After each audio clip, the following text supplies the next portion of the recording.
Energy is the ability to do work. What does work mean?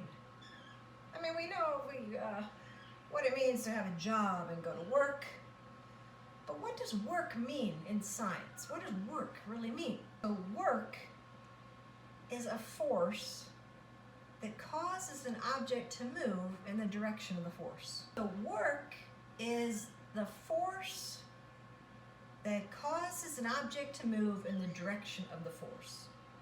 So that is what work is. And if something can do that, that is energy. So energy is the ability to do this. If you have the ability to provide a force to get something to move in the direction of that force, that's energy. So now work is the force that is applied to an object that causes that object to move in that direction of the force.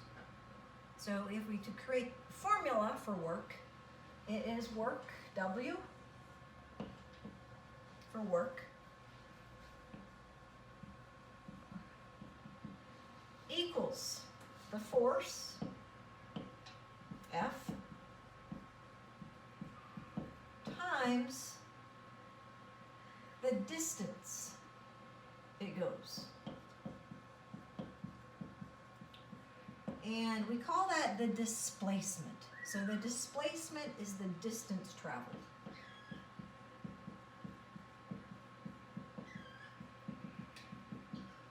So this is the formula for work.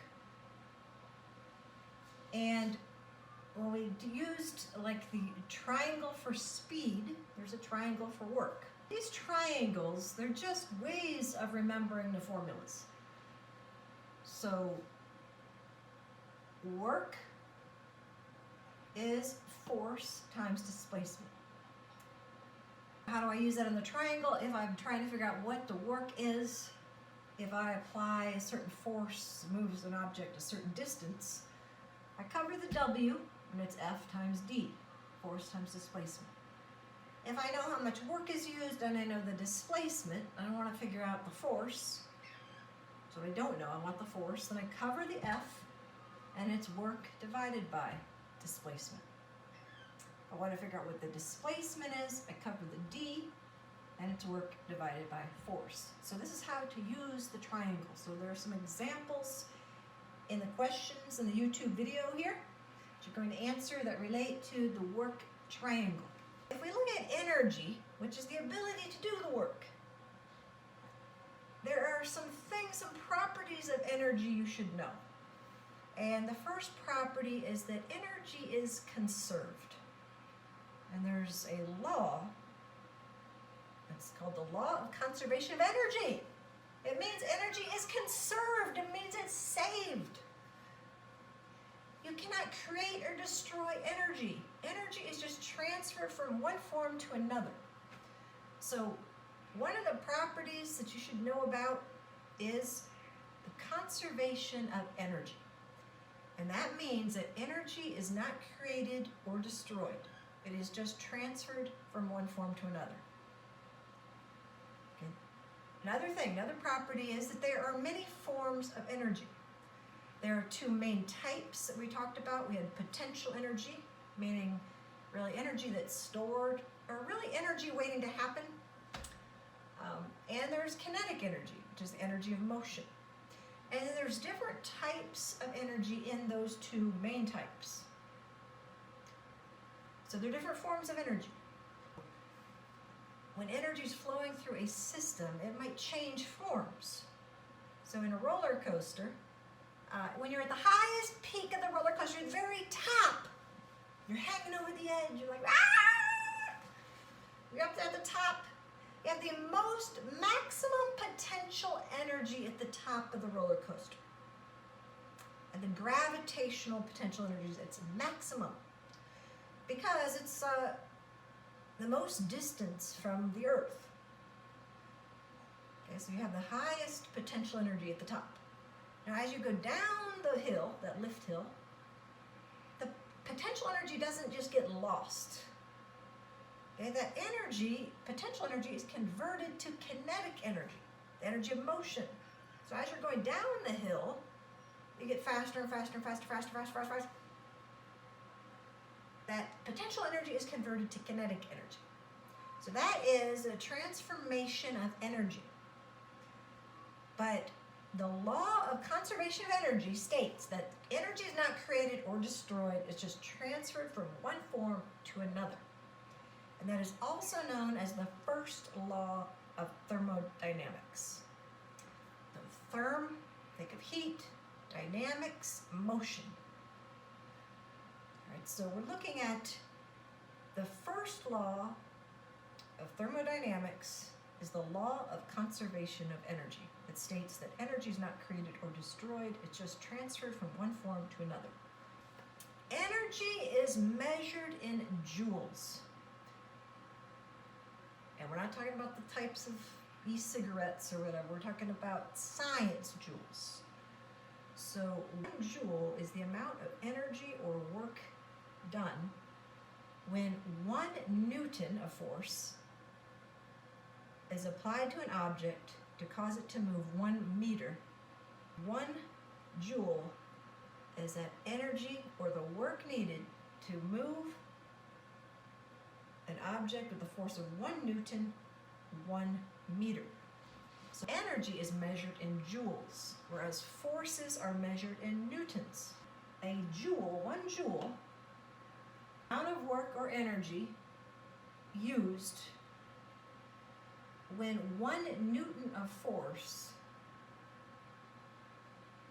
moves an object 1 meter. So 1 Newton of force, 1 meter, that is a joule. First type of energy we talked about, potential energy.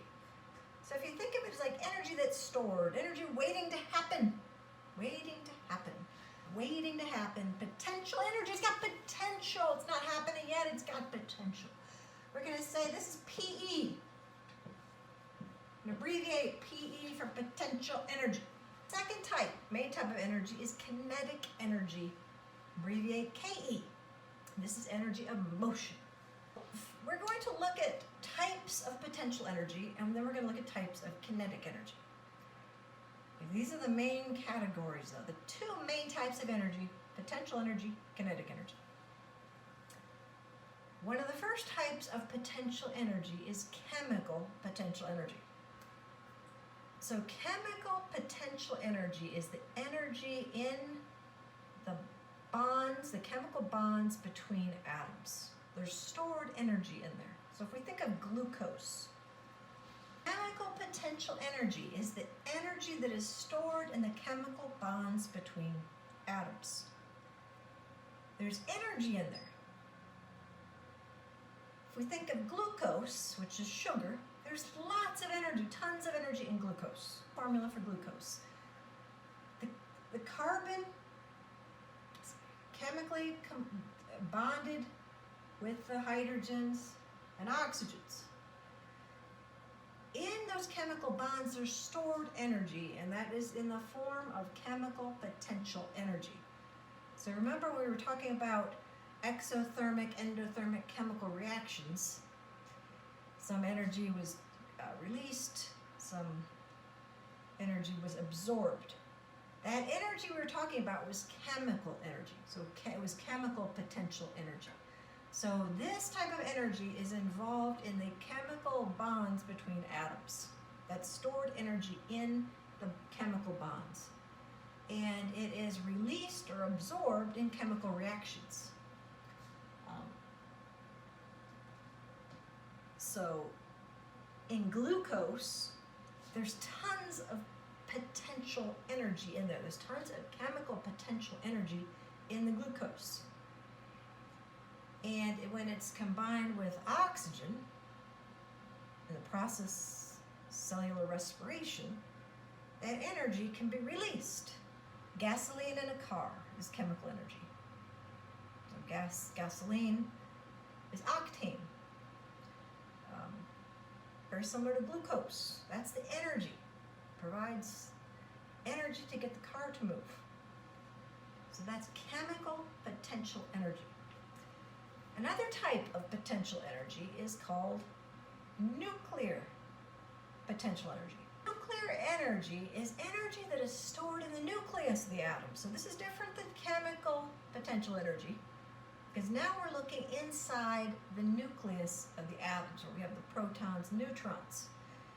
There is energy that holds those protons and neutrons in the nucleus. That's nuclear energy. The sun uses nuclear energy. Right? So nuclear fusion happens in the sun, and that's when the nuclei of atoms are combined to form larger atoms. Like hydrogen is combined to form helium. The two ways we can get energy from the nucleus of atoms is nuclear fusion and nuclear fission. So if we think about, when we're talking about the moon city, we're talking about nuclear fusion. And this is really considered to be maybe the future of our energy source here on Earth. It has not actually been used yet. It's still kind of an experimental process. But nuclear fusion is when you fuse, when you bring together two nuclei. It makes a larger atom.